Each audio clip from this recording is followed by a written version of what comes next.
The year was 1941. Pearl Harbor had just been bombed.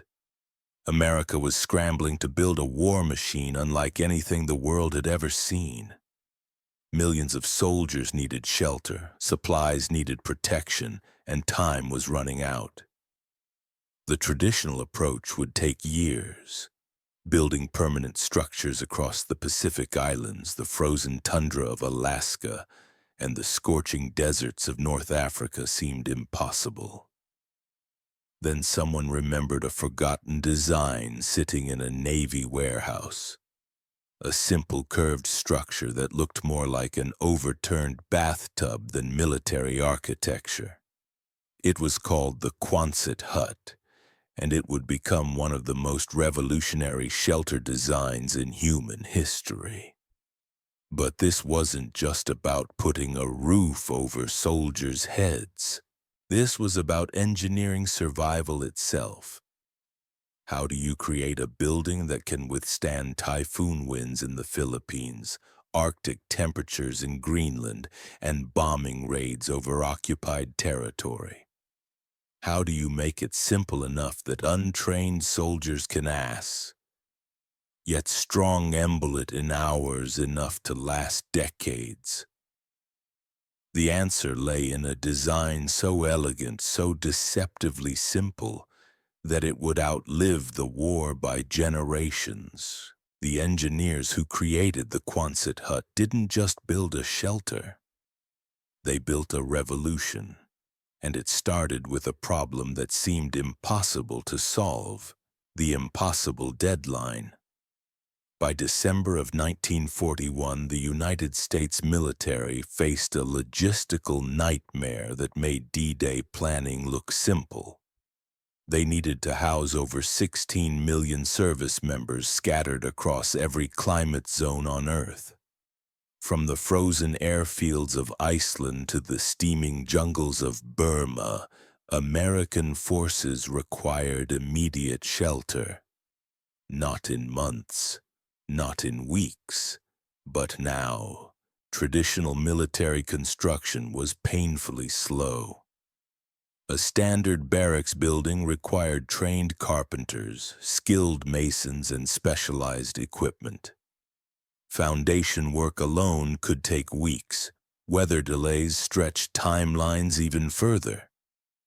In the Pacific Theater, where battles moved at lightning speed, waiting for conventional construction meant losing strategic advantage. The Navy's Bureau of Yards and Docks had been wrestling with this problem since early 1941. They needed something that could be mass-produced in American factories, shipped anywhere in the world, and assembled by ordinary soldiers with basic tools. It had to be strong enough to survive hurricane-force winds, flexible enough to handle ground movement during earthquakes, and simple enough that a construction manual could fit on a single page. Most importantly, it had to be fast, really fast.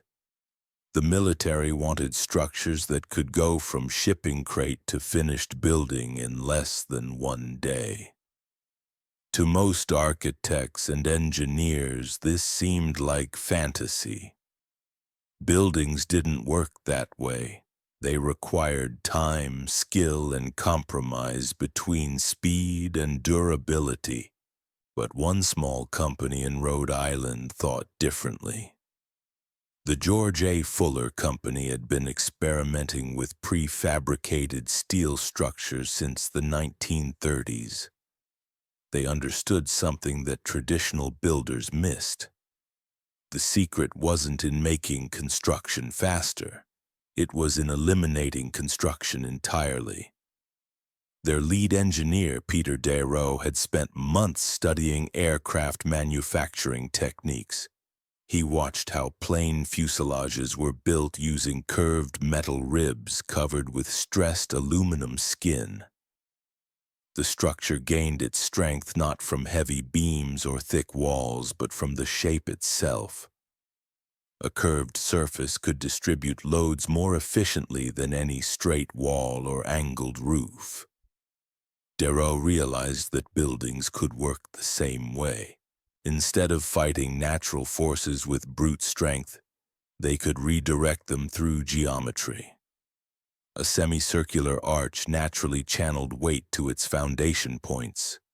Wind flowed around curved surfaces instead of battering against flat walls. Snow and rain slid off effortlessly. But the real breakthrough came when Darrow figured out how to make the entire structure self-supporting.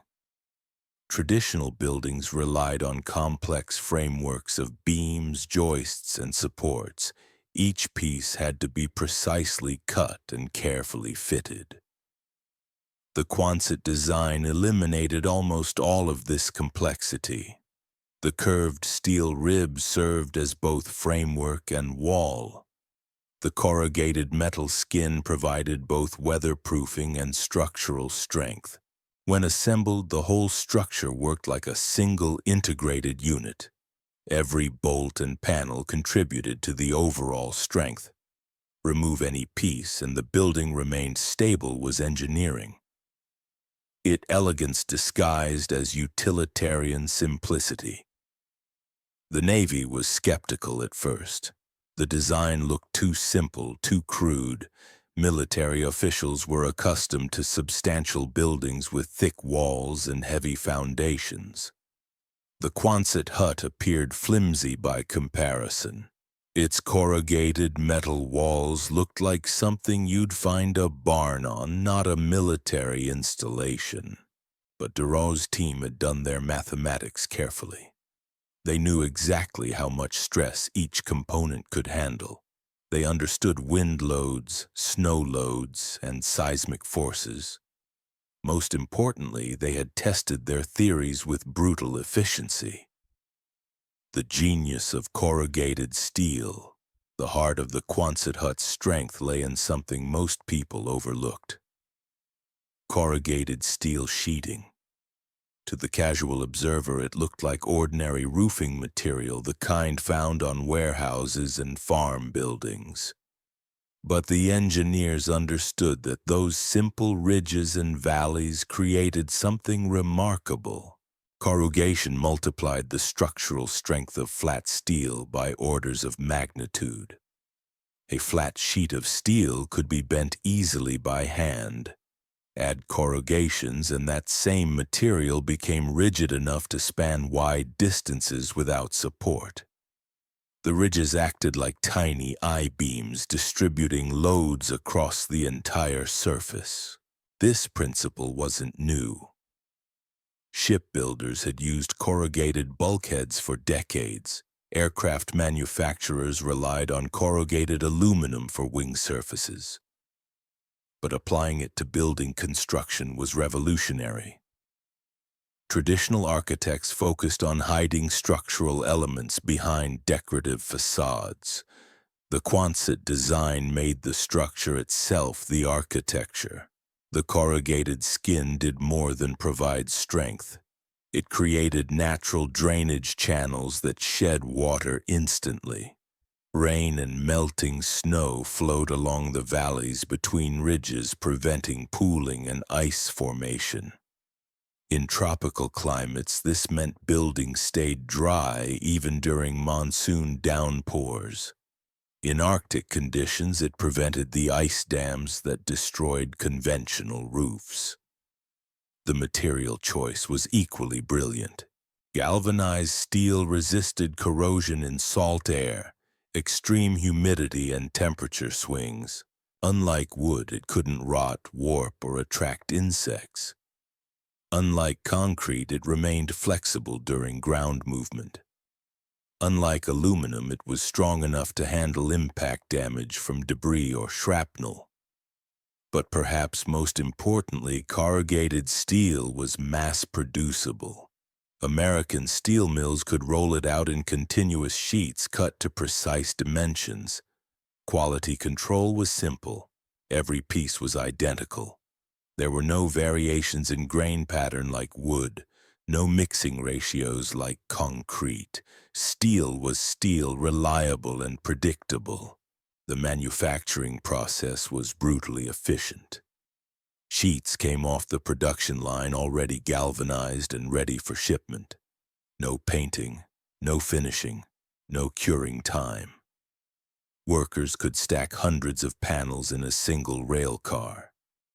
A complete Quonset hut, including all hardware, fit into a shipping container smaller than a standard truck trailer.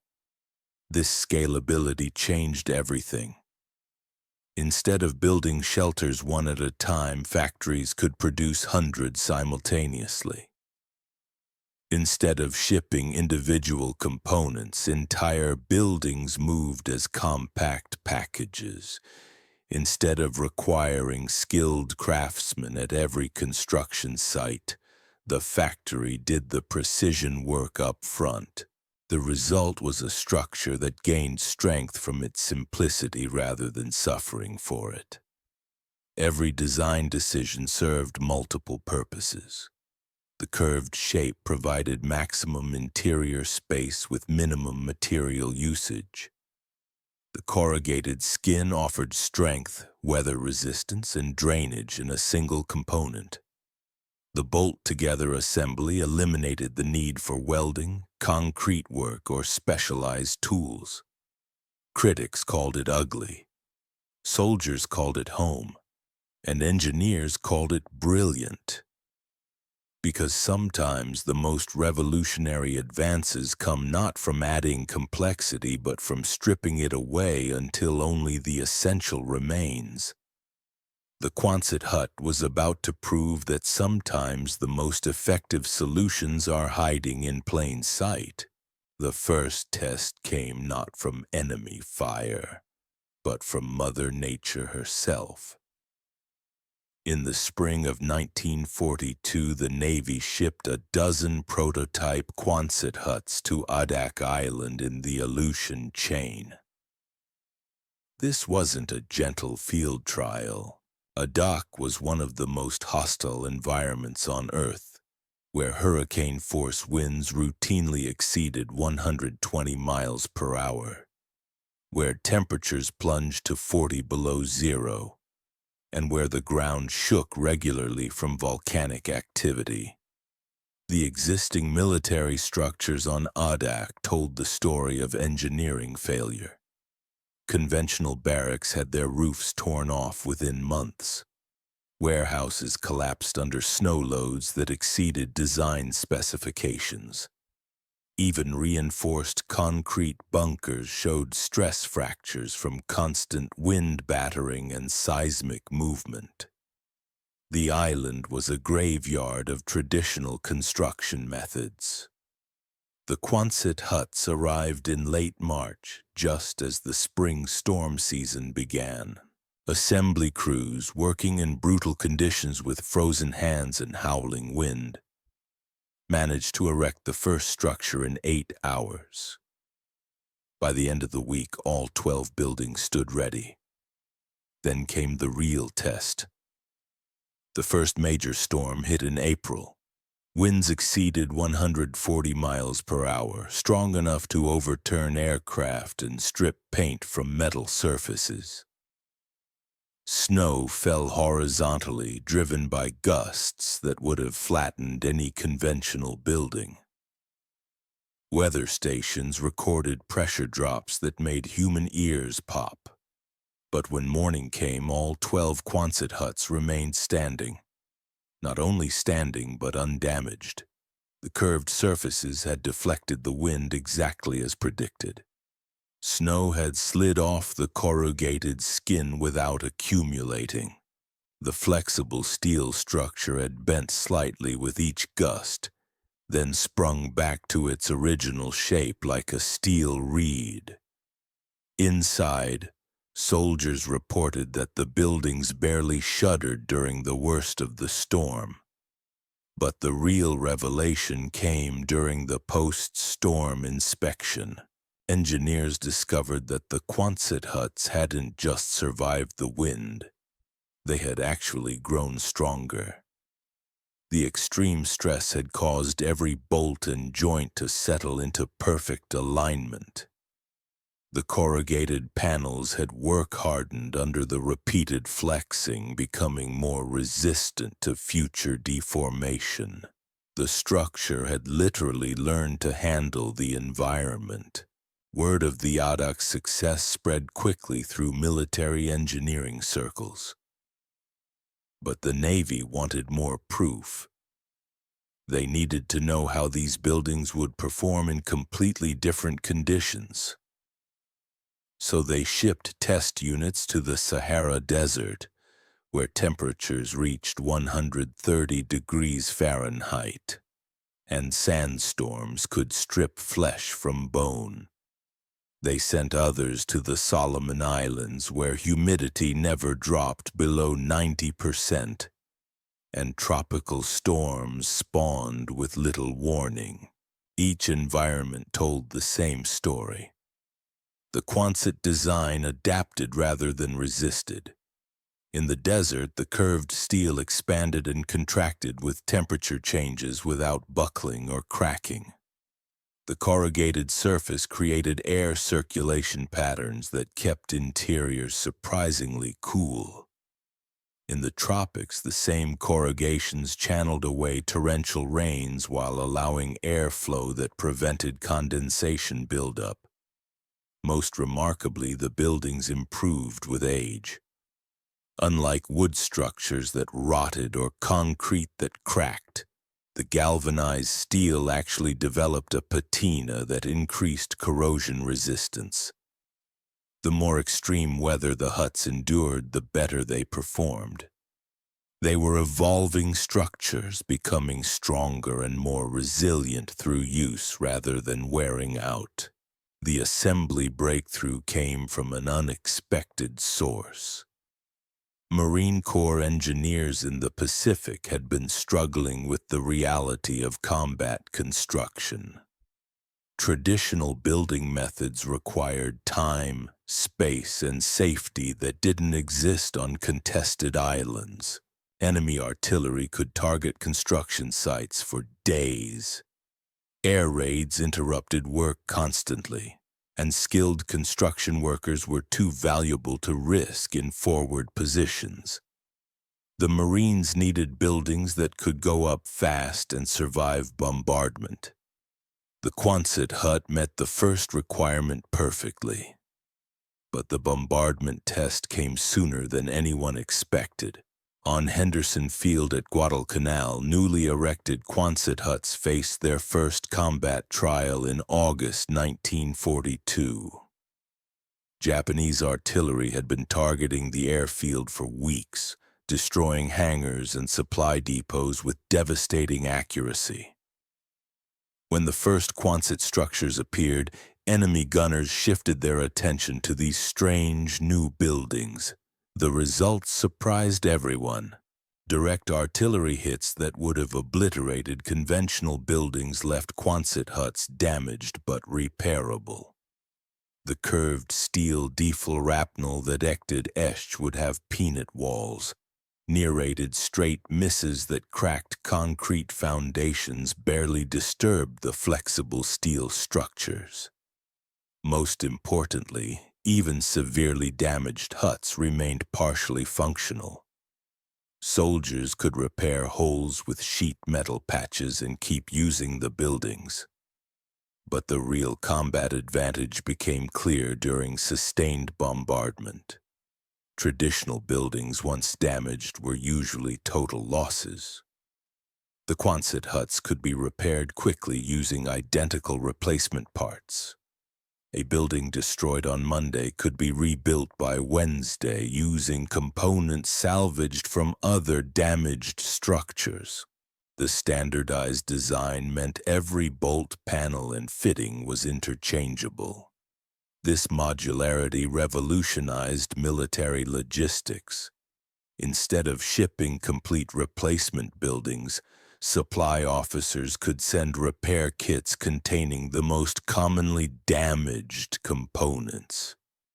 Instead of requiring specialized repair crews, ordinary soldiers could fix battle damage using basic tools and simple instructions. The buildings became as maintainable as military vehicles, designed for field repair rather than replacement. The psychological impact was equally important. Soldiers living that could be quickly in structures repaired felt more secure than those in buildings that were either perfect or destroyed. The Quonset huts gave troops confidence that their shelters could adapt to combat damage, weather extremes, and changing mission requirements. They weren't just buildings, they were survival tools. By late 1942, production facilities across America were churning out Quonset components at unprecedented rates. Steel mills retooled their rolling equipment to produce the specialized corrugated panels. Bolt manufacturers developed new galvanizing processes to ensure hardware could withstand decades of exposure.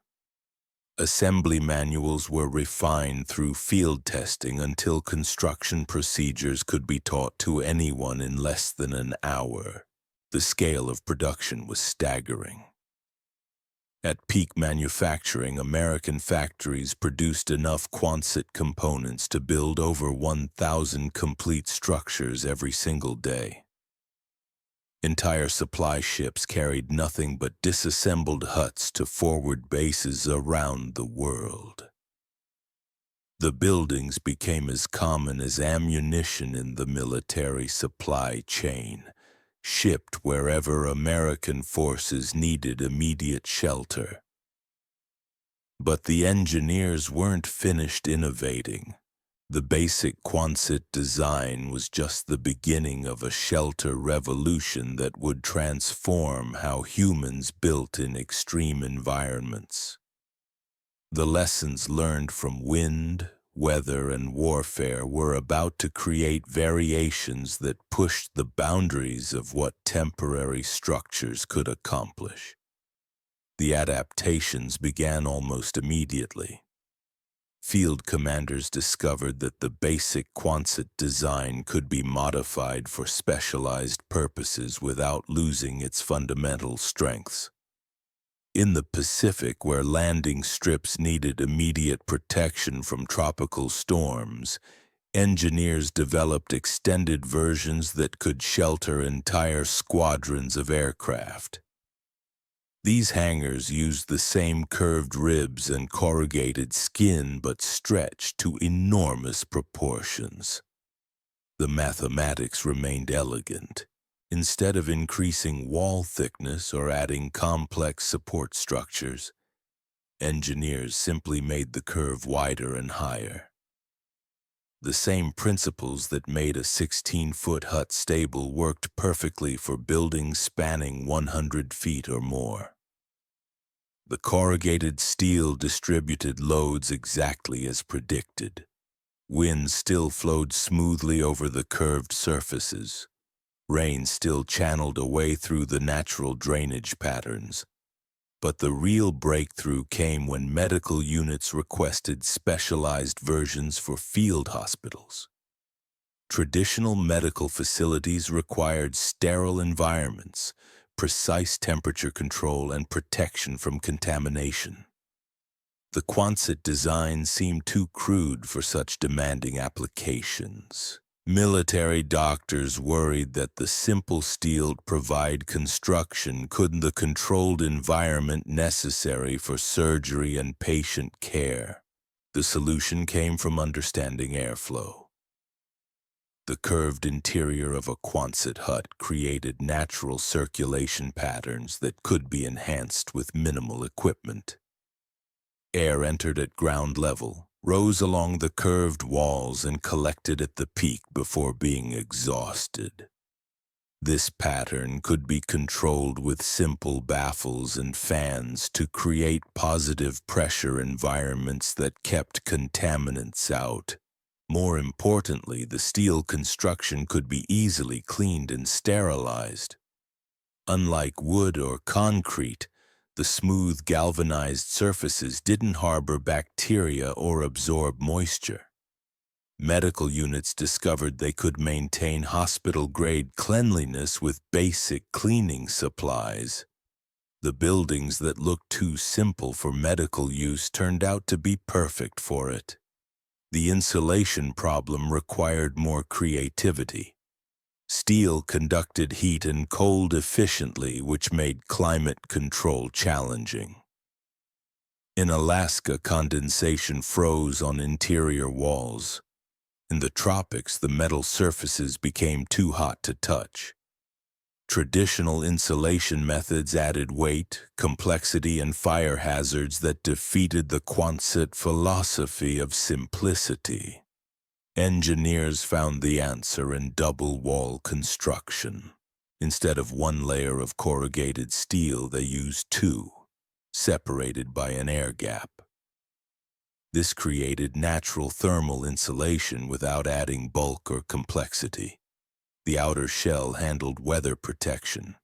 The inner shell provided a comfortable interior surface.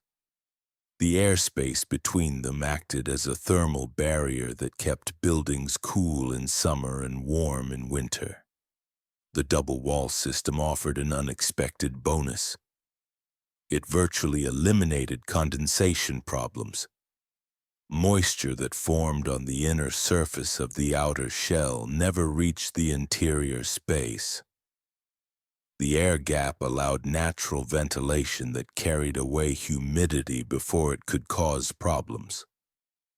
Buildings stayed dry in climates that destroyed conventional structures through moisture damage. Manufacturing these specialized versions required new production techniques. The basic Quonset design had succeeded partly because of its manufacturing simplicity. Every component was identical. Workers could produce parts without thinking about their final application. But specialized versions meant variations, which threatened to complicate the elegant production system. The solution was modular thinking. Instead of creating completely different buildings, engineers designed specialized components that could be mixed with standard parts. Extended hangars used longer rib sections but identical end caps and hardware. Medical facilities used the same basic structure with additional ventilation components. Storage buildings combined standard walls with specialized door systems. This approach preserved the manufacturing advantages while expanding capabilities. Steel mills could produce all the variations on the same production lines. Assembly crews learned one basic construction method that worked for all versions. Supply officers could stock standard components that served multiple purposes. The system remained simple even as it became more capable. The jungle modifications proved especially challenging. Standard galvanized steel performed well in most environments, but tropical humidity and aggressive vegetation created unique problems. Vines grew over buildings in weeks, holding moisture against metal surfaces. Insects found ways through the smallest gaps. Fungus attacked anything that stayed damp for extended periods. Engineers responded with surface treatments that went beyond basic galvanizing. They developed coatings that shed water more aggressively and resisted biological attack. They modified the corrugation patterns to eliminate places where moisture could collect.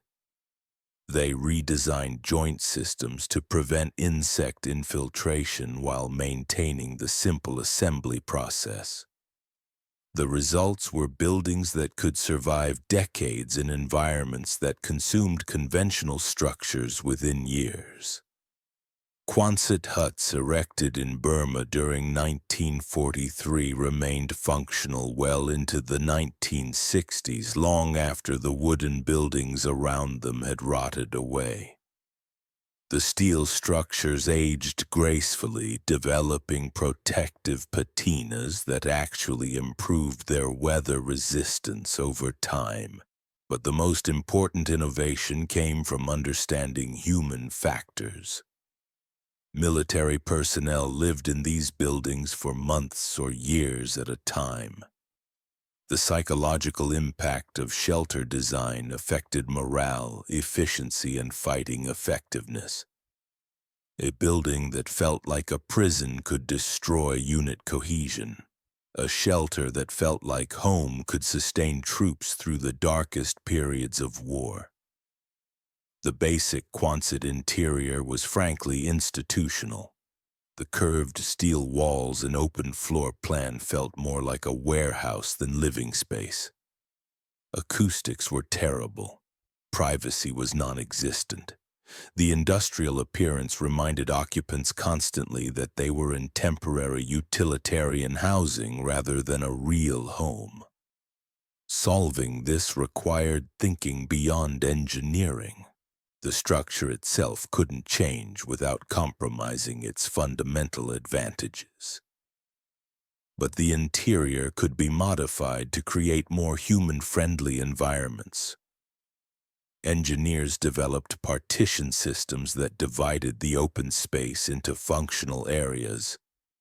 They created ceiling treatments that improved acoustics and visual appeal. They designed lighting systems that worked with the curved architecture instead of fighting it. The partition breakthrough came from aircraft manufacturing techniques. Instead of heavy walls that required structural support, engineers developed lightweight panels that hung from the curved ribs. These partitions could be installed, removed, or rearranged without tools. They provided privacy and functional separation without compromising the building's structural integrity or ventilation patterns. More importantly, these modifications could be made by the occupants themselves. Soldiers could customize their living spaces to match their needs and preferences. Medical units could create specialized treatment areas. Supply officers could organize storage zones. The same building could serve completely different functions simply by rearranging the interior components. This flexibility became one of the Quonset hut's greatest advantages. Traditional military buildings were designed for specific purposes and couldn't easily adapt to changing needs. A barracks remained a barracks. A warehouse remained a warehouse. But Quonset structures could transform from living quarters to workshops to meeting halls simply by moving interior elements. The standardized components made this transformation practical. Partition panels designed for one building fit perfectly in any other Quonset structure. Lighting fixtures, ventilation equipment, and storage systems were completely interchangeable. A unit could reconfigure its facilities within hours to respond to changing mission requirements. This adaptability proved crucial as the war evolved. Bases that started as airfields became supply depots. Medical facilities transformed into communication centers. Storage areas converted to workshops. The Quonset buildings adapted to these changes seamlessly, providing continuous shelter while their purposes shifted dramatically. But the engineers weren't satisfied with solving immediate military needs. They were beginning to understand that they had created something much more significant than temporary wartime housing. The principles behind the Quonset design could revolutionize construction in civilian applications. The same techniques that made buildings survive typhoons and artillery could help them withstand earthquakes, hurricanes, and other natural disasters. The implications were staggering. If simple curved steel structures could outperform conventional buildings in the most extreme environments on Earth, what could they accomplish in time applications in peace? The war was teaching lessons about shelter design that would reshape architecture for generations to come. The civilian revolution began before the war even ended.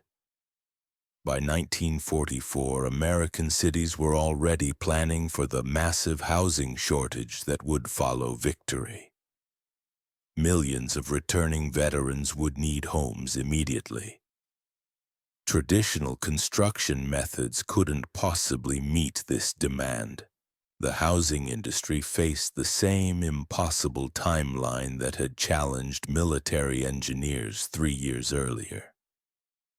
Forward-thinking architects and planners had been watching the Quonset story unfold with growing interest.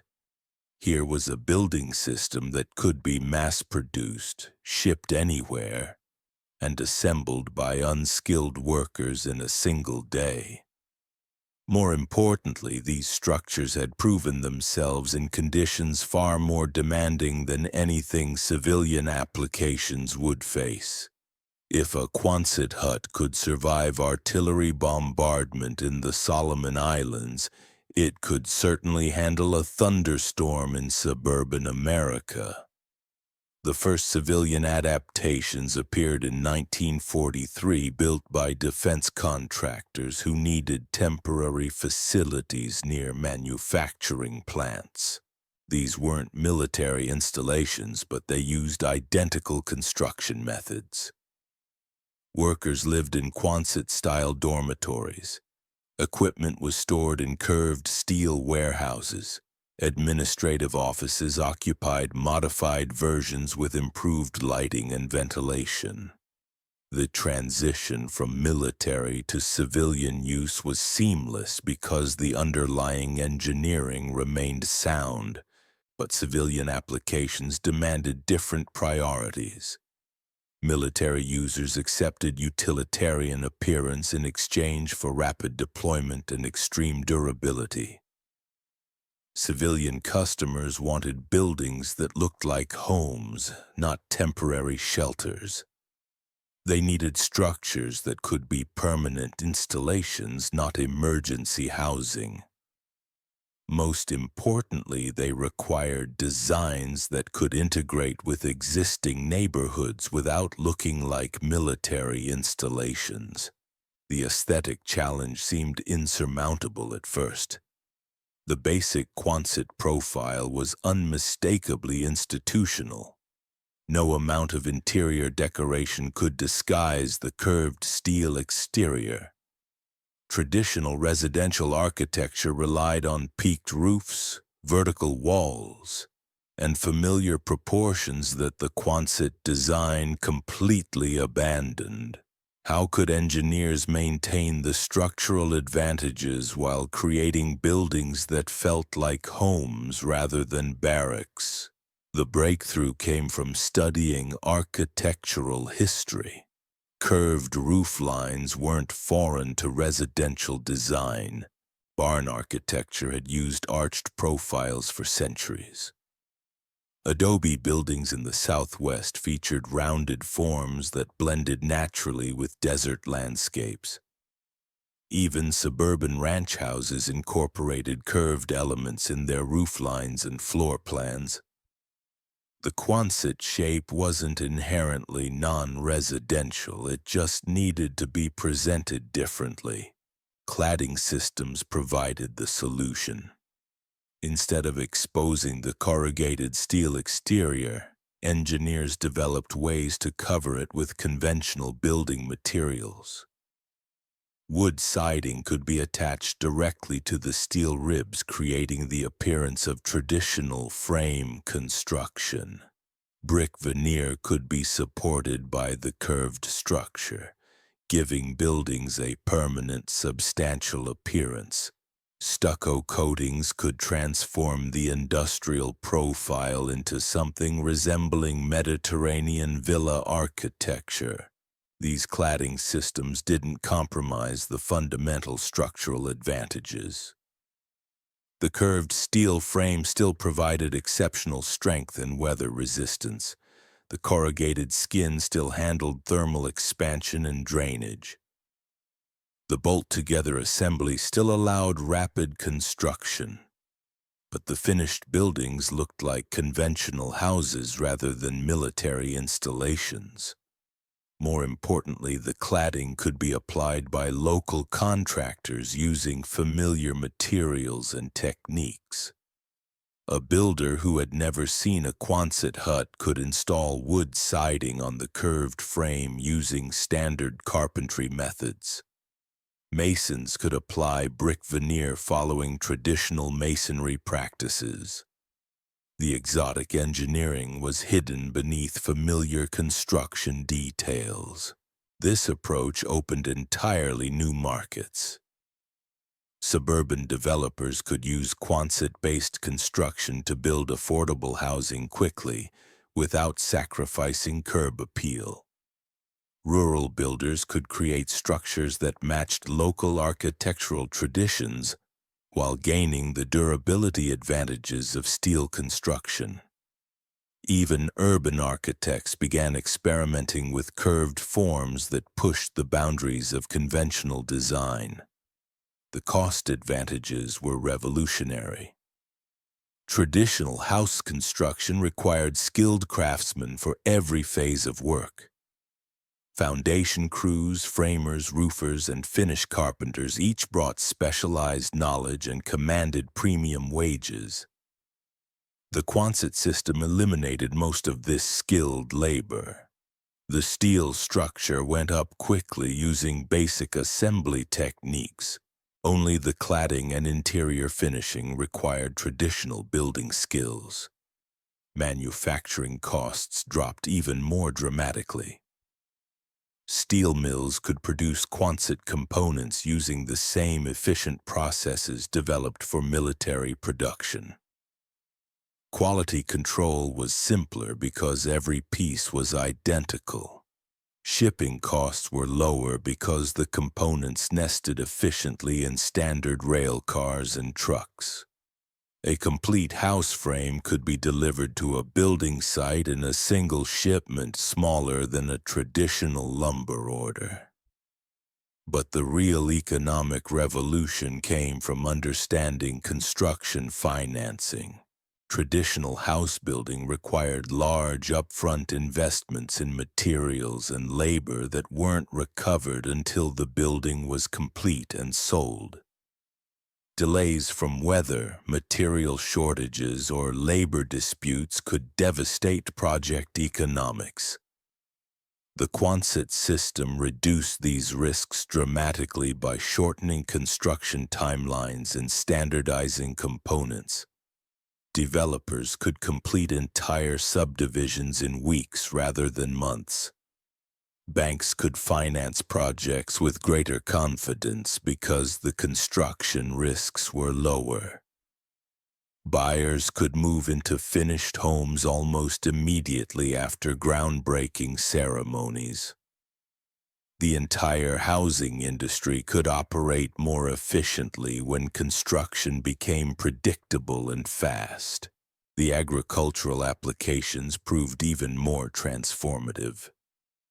Farmers had always struggled with building costs that consumed enormous portions of their capital. Barns, grain storage, equipment shelters, and livestock housing represented major investments that didn't directly generate income.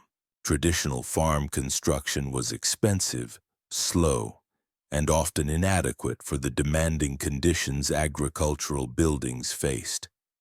Quonset-style agricultural buildings solved these problems elegantly. The curved profile was perfect for hay and grain storage because it maximized volume while minimizing wall area.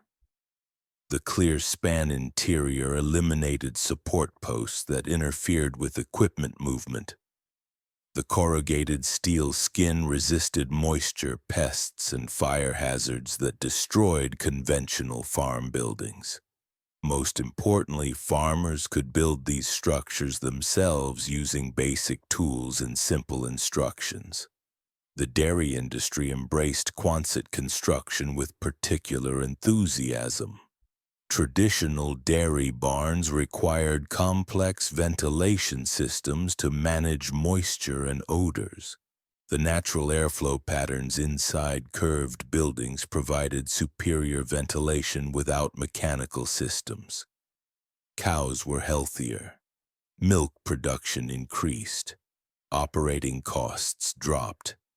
The same engineering principles that kept soldiers comfortable in tropical climates kept livestock comfortable in modern dairy operations. Equipment storage became another major application. Farm machinery had grown larger and more expensive, requiring better protection from weather and theft. Traditional equipment sheds were costly to build and often too small for modern implements. Quonset-style buildings could be sized to accommodate any equipment configuration. They could be expanded easily by adding additional rib sections. They provided complete weather protection at a fraction of the cost of conventional construction. The grain storage revolution was perhaps the most significant agricultural impact. Traditional grain elevators and storage silos were expensive, permanent installations that couldn't adapt to changing crop patterns or storage needs. Quonset grain storage buildings could be erected quickly when needed and relocated if farming operations changed. They provided the same weather protection and pest control as permanent structures without the enormous capital investment. More importantly, these agricultural applications began teaching engineers about long-term performance. Military installations were typically temporary. Even permanent bases expected to rebuild facilities periodically. But farmers needed buildings that would last decades with minimal maintenance. Agricultural use provided the first real test of how Quonset construction would age under civilian conditions. The Quonset hut stands today as proof that the greatest innovations often come from the simplest ideas. What began as an emergency solution to house soldiers became a revolution that changed how we think about shelter itself. From the frozen airstrips of Alaska to the suburban neighborhoods of post-war America, these curved steel structures prove that engineering brilliance doesn't require complexity. It requires understanding. The same principles that saved lives in combat zones continue protecting families, livestock, and equipment across the world decades later. Sometimes the most profound advances hide in plain sight, waiting for someone brave enough to see past convention and build something that simply works.